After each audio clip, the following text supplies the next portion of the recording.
Ang pangunahing bida natin ay si Xu Xiaocheng, bagamat siya'y napadpad sa mundo ng cultivation, patago niyang ginagabayan ang kanyang mga senior brothers at junior brothers upang maging mga immortal. Ang mga tinuturuan niya, maging senior o junior man, ay nagiging mga Diyos o biglaang umaangat sa iba't ibang realm sa isang iglap, kahit ang asong palaging nakikinig sa kanyang mga salita ay nagiging immortal. Ngunit siya, isang mortal pa rin, masakit ang katotohanan, wala siyang veins, talento, o sistema na tutulong sa kanya. Higit pa riyan, walang spiritual roots ang lalaki. Dahil dito, sinubukan niya daan-daang paraan, mga folk remedies, kahit ang dual cultivation, kasama ang isang maganda at mabait na babae na ikinasa-sacrifice pa ang kanyang pure body, pero hindi pa rin siya makapag-cultivate para maging immortal. Grabe, sobrang unfair, sobra, sa puntong ito, marami sa inyo ay malamang gustong mag-sacrifice din, pero huwag magkamali, kahit siya'y hindi immortal, hindi ibig sabihin na mahina siya. Sa isang hampas lang ng patpat, kayang-kaya niyang durugin ang isang grupo ng mga nascent soul stage cultivators. Gamit lang ang daliri, kayang basagin ang treasured sword ng sinuman. Tara, simulan na natin ang bago nating istorya. Sa malawak na siyam na lalawigan ng mainland, kung saan umaapaw ang espiritual na enerhiya at lumilitaw ang makapangyarihang sandata, nagsimula ang bagong yugto ng pag-aalay ng mga immortal. Ito ang gintong panahon para sa cultivation, ang silangan ay puno ng mga makapangyarihang cultivator, ang kanluran ay puno ng misteryosong mga mangkukulam, at ang mga demon clan ay nagbukas ng pintuan sa mas mataas na dimensyon ng kapangyarihan. Sa gitna ng kaguluhan, itinatag ng dakilang kaharian ng Zhou ang isang talent market upang hanapin ang pinakamahuhusay na individual na maaaring maging immortal. Sa isang stall sa gitna ng masiglang merkado, isang binata ang masusing nagbabasa ng resume ng isa pang aplikante. Sa bawat linyang kanyang binabasa, lalong bumibilis ang tibok ng kanyang puso sa pagkagulat. Third level Chi Refining Realm, Outstanding Spiritual Roots, may divine weapon na may heavenly sight, isa ba siyang inapo ng isang kilalang righteous sect? Hindi niya mapigil ang mapahanga, kung hindi man, sigurado akong may kakayahan kang maging makamit ang magligtas ng buhay. Sa kabila ng papuri, ang aplikante ay nagpakita ng isang nakangiting pagpapakumbaba. Hindi naman, sobra naman ang papuri mo, pero sa loob-loob niya. Hindi ko pa naririnig ang Enlightening Valley, pero mukhang dakila ang sekta nila. Sigurado akong hindi nila titingnan ng mababa ang isang tulad ko na may exceptional dual spiritual roots. Buong tiwala siyang naghihintay ng sagot, ngunit sa isang iglap, isang malamig na tugon ang samalubong sa kanya. Hindi kwalipikado, parang bumagsak ang langit sa kanyang ulo. Napahikbi siya, hindi makapaniwala. Siguro masyado pang mababa ang realm ko kaya hindi ako pinili ng senior, pero pagkalipas ng ilang taon, babalik ako at magpapakumbaba sa senior sect. Samantala, nagulantang ang mga nakapaligid, kahit isang may exceptional dual spiritual roots ay tinanggihan. Kung ganito ang tingin ng mga big shot sa atin, paano pa kami? Ang iba ay nagduda, ano ba talaga ang Enlightening Valley, isa ba itong nakatagong major sect? Sa sandaling yun, binuksan ng eldest disciple ng Enlightening Valley, si Feng Qingyu, ang kanyang pamaypay, ipinakita ang kanyang mukha sa buong paligid, tahimik niyang itinawid ang mga binti at nagbuntong hininga. Ang daming tao, pero wala ni isang kwalipikado, talagang mahina ang henerasyong ito kumpara sa nakaraan. Biglang sumabog ang isang galit na tinig sa tabi nila, ibalik mo sa akin yan. Lahat ay napalingon, doon nila nakita si Lingling, isang dalagang inaapi ng dalawang lalaki. Akala mo ba sapat ang talent mo para sumali sa sect at mag-cultivate para maging immortal? Nakakatawa. May panunuya sa tinig ng isa, umalis ka na, ang Great Zhou Kingdom ay hindi nangangailangan ng mga walang kwentang tao tulad mo. Ngunit hindi nagpatinag si Lingling, puno ng hinanakit at luha, sumagot siya ng matapang. Maliban sa Seven Sect Alliance, ang ibang sekta ay tumatanggap ng mga tao kahit ano pa ang talent o potential nila. Bakit ako hindi makakasali? Maraming seniors na katulad ko ang nagtagumpay at nakapagligtas ng buhay, hindi nyo dapat minamaliit ang iba. Sa halip na tumigil, ang dalawang lalaki ay natawa pa lalo at may panunuyang nagsabi. Matigas pa rin ang ulo. Pagkatapos, lumapit ang isang lalaki kay Lingling na may ngisi sa labi at may matalim na titig. Mukhang maganda ka, bakit hindi mo muna ako samahan? Matutulungan kitang makapasok sa Heavenly Insight Pavilion, bulong nito, habang unti-unting inaabot ang kamay niya. Ngunit hindi siya basta-basta magpapadala, napatras si Lingling at sumigaw, huwag kang lumapit sa akin. Sa halip na umatras, lalo pang tumindi ang ngiti ng lalaki, huwag kang suwail, Dumagundong ang boses nito sa paligid.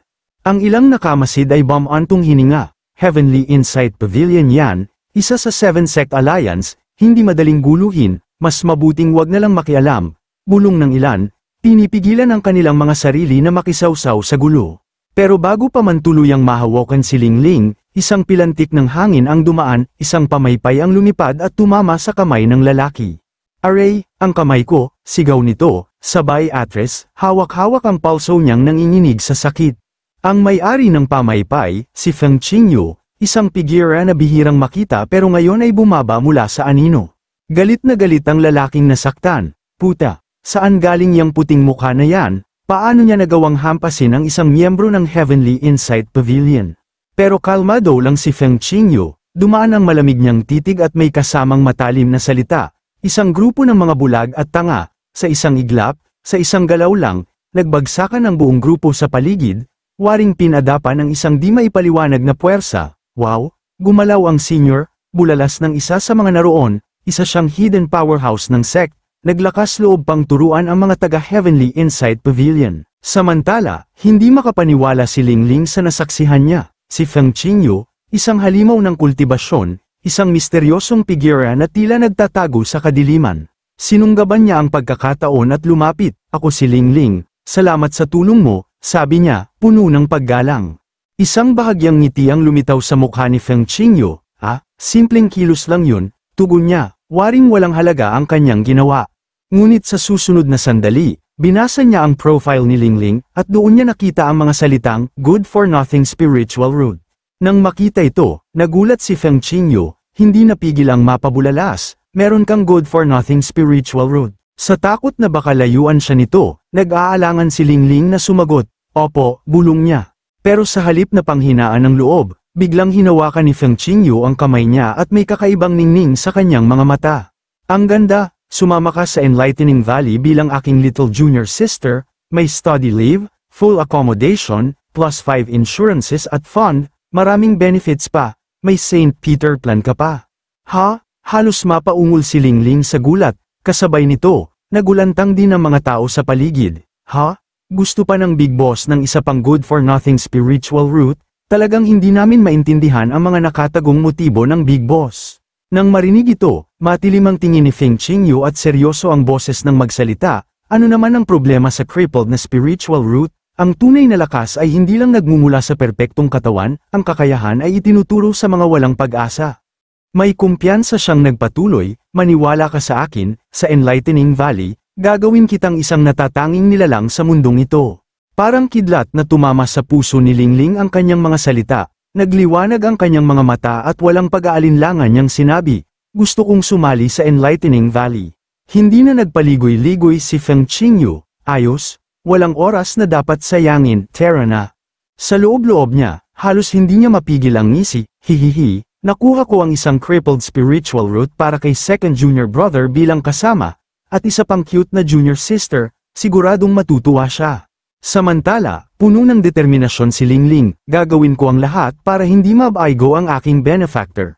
Pagdating sa Enlightening Valley, nang dumating sila, agad na laming si Feng Qingyu, wala ngayon si Master. Kaya laktawan na muna natin ang mga formalidad, ipapakilala kita sa lahat, aniya. Nanlaki ang mata ni Lingling nang pagmasdan ng lugar, ito ba talaga ang Enlightening Valley? Ngunit, mula sa inaasahang engranding sekta, ang bumungad sa kanya ay isang lugar na tila kinakain ng panahon, may basag na bubong, may punit na mga banderang naglalaylay sa hangin, sabi ng iba, major hidden sect ito.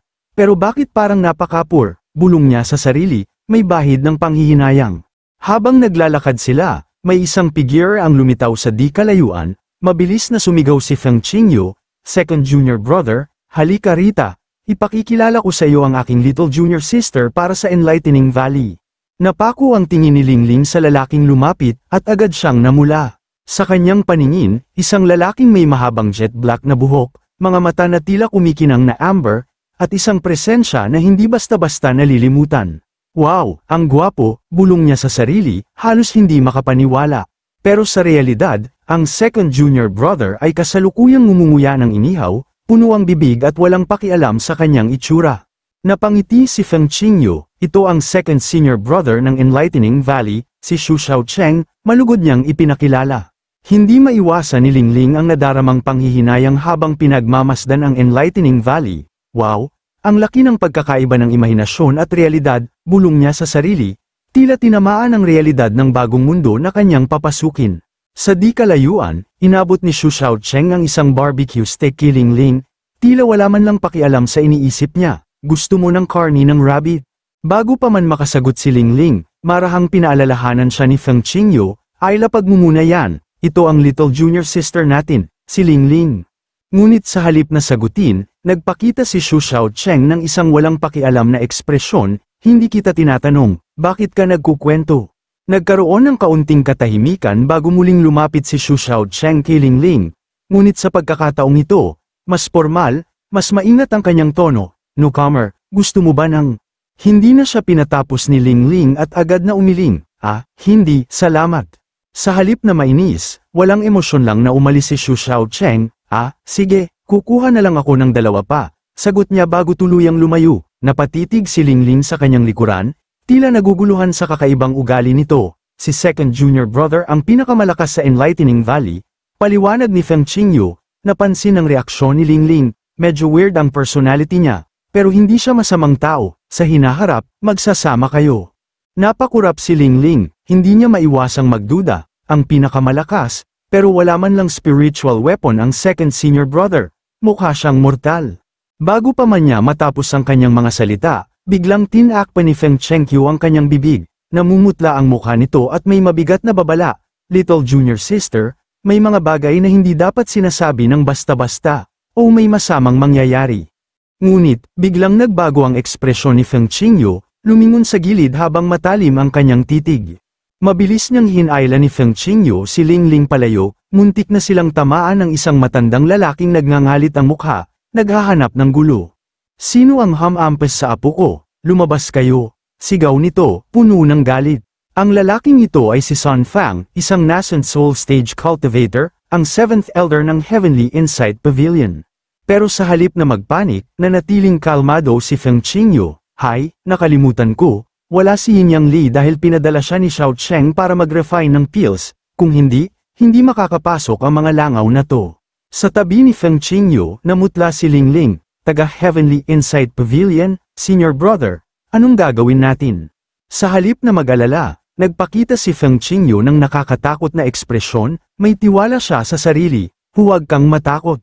Sa sandaling ito, mula sa ibaba, ang barbecue grill ni Xu Xiaocheng ay sira-sira na at nagkalat ang apoy sa sahig. Sa di kalayuan, umiiyak ang isang lalaking disipulo, ang pamangkin ng matandang nagwawala, isa sa mga nambuli kay Lingling kanina. 7th uncle, yung puting mukha ang bumugbog sa akin. Mataman na tinitigan ni Sun Fang si Feng Qingyu, hindi makumpirma ang antas ng kanyang kakayahan, hindi ko mabasa ang realm niya. Mas mataas ba siya kaysa sa akin, Humph, dapat ko siyang subukan. Dahil dito, bigla siyang umatake, gamit ang isang malaking paintbrush, sinabayan ng dagendong ng kanyang boses, naglakas loob kang hamakin ang disciple ng Heavenly Insight Pavilion, ngayon, tuturuan kita ng leksyon. Ngunit bago pa man tumama ang kanyang atake, isang barbecue stick ang biglang lumipad mula sa kawalan at tumama sa kanyang palad, sa isang iglap, nahulog ang hawak niyang malaking paintbrush. Nagulantang si Sun Fang at napatingin sa paligid, sino yun? Sino ang nanambang sa akin? Hindi makapaniwala si Lingling, nanlaki ang kanyang mga mata, hindi ko man lang nakita ang senior brother gumalaw, baka. Sa likod ng naguguluhang tanawin, isang figure ang tumayo ng may nag-aapoy na galit, Xu Xiaocheng, ang ating mortal na bida. Ikaw ba ang Sam-Ira sa gamit pang inihaw ko? Mariing tanong niya, puno ng tensyon sa bawat salita. Nilinggan siya ni Sun Fang, at sa kanyang paningin, isang ordinaryong mortal lamang ang kaharap niya. Isang mortal, paano ako nasakta ng isang mortal? Imposible. Ngunit hindi ito nagustuhan ni Xu Xiaocheng, sa isang iglap, sumugod siya ng may kakaibang enerhiya, isang madilim at nakakakilabot na aura ang bumalot sa paligid. Aba, minamaliit mo pala ang mga mortal, ha? Samantala, napako si Sun Fang sa kinatatayuan niya. Ano, bakit ang bilis niya? Hindi ba isa lang naman siyang mortal? Ngunit huli na ang lahat, lumaki ang kanyang mga mata nang tumama ang suntok ni Xu Xiaocheng sa kanyang sikmura, isang puwersang hindi niya inaasahang makakaharap. Pagkatapos, hindi pa tapos si Xu Xiaocheng, isa pang uppercut ang tumama sa kanyang pisngi. Sa isang iglap, lumipad siya palayo, waring isang basag na dahon sa gitna ng isang bagyo. Nagulat ang kanyang mga tauhan, nagsisigaw, Seven uncle, elder son. Samantala, hindi maiwasan ni Lingling ang kanyang kasiyahan, halos mapatalon sa tuwa. Ito ba ang tunay na lakas ni pangalawang nakatatandang kapatid? Kalmado lamang na sumagot si Feng Qingyu, may bahid ng kasiguruhan sa kanyang tono. Sabi ko sa iyo, siya ang pinakamalakas sa Enlightening Valley. Tandaan mo to, huwag mong maliitin ang isang mortal. Samantala, itinaas ni Xu Xiaocheng ang kanyang kamay sa harap, may malamig na ekspresyon sa kanyang mukha at nagsabi, isang nascent soul stage lang, tapos, ang yabang mo na, kahit nasa Tribulation Transcendence Realm ka pa, ipaparanas ko pa rin sa iyo ang lakas ko. Nang masaksihan ang pangyayari, nag-aalab sa galit si Sun Fang, sa kanyang isip. Paano posibleng may mortal na may ganitong lakas? Nakakahiya. Hindi pa ako napapahiya ng ganito. Hindi niya matanggap ang katotohanan, ang pagiging mahina. Kaya patuloy niyang minura si Xu Xiaocheng. Ikaw, wala kang hiya. Kung hindi lang ako naging pabaya, hindi ka mananalo. Hindi na siya nag-aksaya ng oras at agad niyang inilabas ang lihim na teknik, Heavenly Insight Zur Devo Uring Wolf Technique. Nang makita ito, namutla si Lingling nang makita ang spell. Second senior brother, mag-ingat ka, isa ito sa pinakamakapangyarihang teknik ng Heavenly Insight Pavilion. Ngunit nanatiling kalmado si Feng Qingyu, huwag kang mag-alala, maraming beses nang hinarap ng pangalawa mong nakatatandang kapatid ang ganitong sitwasyon. Sa sandaling yun, sa tindi ng galit, sumigaw si Sun Fang habang ang kanyang mga mata ay nagliliwanag. Ngayong araw, ipapakita ko sa iyo ang tunay na kaibahan ng immortal sa isang hamak na mortal. Mabilis siyang sumugod kay Xu Xiaocheng, pero sa halip na mataranta, ngumiti lamang ito at umatras ng bahagya. Lobo, mukhang mas kahawig ng isang asong ulol na nag-aalulong. Sa isang iglap, hinati ni Xu Xiaocheng ang anyo ng lobo gamit lamang isang bamboo stick, saka sumugod kay Sun Fang. Napatigil ito sa gulat, nang hina ang kanyang tuhod, namutla, at halos hindi makahinga. Paano ito nangyari? Hindi nagdalawang isip si Xu Xiaocheng, isang malakas na hampas ang tumama kay Sun Fang at nagpalipad sa kanya ng ilang metro. Nakangiti siya habang nagtanong, ano nga ulit ang tawag sa huling galaw ng dog-beating staff technique? Nakabulagta si Sun Fang, wala pa rin sa sarili, nang lapitan siya ng kanyang alalay, nabalot siya ng takot. Paano nasira ng isang mortal ang spell ng isang immortal? Habang nag-iisip si Xu Xiaocheng, biglang sumagi sa isip niya ang kanyang teknik, Heavenly Dog Whip. Sa isang iglap, hinato niya ang hita ni Sun Fong, parang pinapalo lamang ang isang aso. Samantala, si Lingling ay napatulala sa gulat, paanong napakalakas ng second senior brother na isa lang na mortal, gusto ko ring maging katulad niya. Pagkasabi nito, lumingon si Xu Xiaocheng, nagniningas ang kanyang mga mata. Buti na lang, agad siyang inawat at tinakpan ang kanyang bibig ni Feng Qingyu. Little junior sister, hindi ba't sinabi ko sa iyo na huwag banggitin ang salitang mortal sa harap niya? Naalala ni Lingling ang babala, kapag naririnig ni Xu Xiaocheng ang salitang mortal, bumabalot sa kanya ang matinding galit at wala siyang sinasanto. Dahil dito, agad kumilos si Feng Qingyu, second junior brother, kalma lang, baguhan pa lang si little junior sister, kakapasok pa lang niya sa sect. Sa sandaling ito, malalim ang ekspresyon ni Xu Xiaocheng, ngunit matagal pa rin siyang tahimik. Sa huli, kinuha niya ang isang bag ng pagkain at iniabot kay Lingling. Pakanin mo ang mga kalapati. Muli, nakahinga ng maluwag si Feng Qingyu. Grabe, muntik na, buti buhay pa ako. Biglang lumingon si Xu Xiaocheng kay Lingling, ang kanyang titig matalim ngunit puno ng determinasyon. Oy, baguhan, kahit mortal, pwedeng maging malakas. Huwag mong maliitin ang mga mortal. Pagkatapos, nagpatuloy sa paglalakad si Xu Xiaocheng, samantala, agad na tumugon si Lingling ng walang pag-alinlangan, opo, second senior brother. Ngunit tila na misinterpret niya ang punto ni Lingling, na agad na tumugon, ang kanyang boses puno ng pagpupursigi. Hindi ko sila minamaliit, gusto ko lang maging kasing tapang mo. Nang makita ang lungkot sa mukha ni Lingling, agad siyang kinumusta ni Feng Qingyu. Halika, little junior sister, samahan kita sa Pigeon Coop.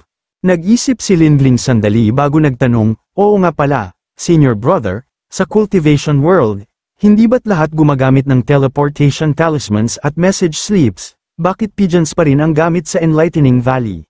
Lumapit si Feng Qingyu at bamulong na parabang nagbabahagi ng pinakamalaking lihim sa mundo. Kasi, hindi marunong gumamit ng teleportation talismans ang second senior brother mo. Halos kasabay nito, isang araw ang lumipad at tumama sa ulo ni Feng Qingyu. Feng Qingyu, akala mo hindi kita naririnig? Sigaw ni Xu Xiaocheng.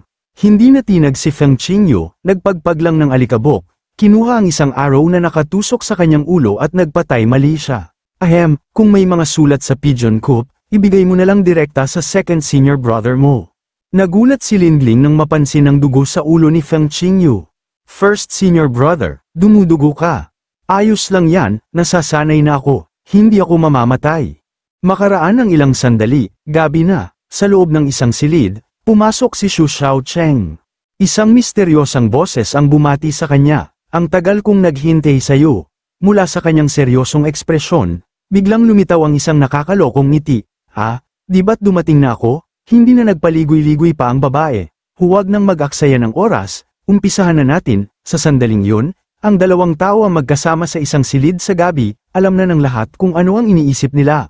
Wow, ang sarap, sigaw ni Xu Xiaocheng, habang nasa ibaba siya. May mga tunog, may mga helanghing, ang posisyon at bilis mo ngayon ay tumagos talaga sa puso ko. Gaya ng inaasahan, ikaw lang talaga ang tunay na nakakaintindi sa akin, wika ni Xu Xiaocheng habang namumula ang kanyang mukha. Ngunit, lahat ng inaasahan ay nagkalamit, ang imahinasyon ay wasak, ang totoo. Nagmamasahe lang si Liu Yaba, ang fifth elder ng Enlightening Valley, kay Xu Xiaocheng.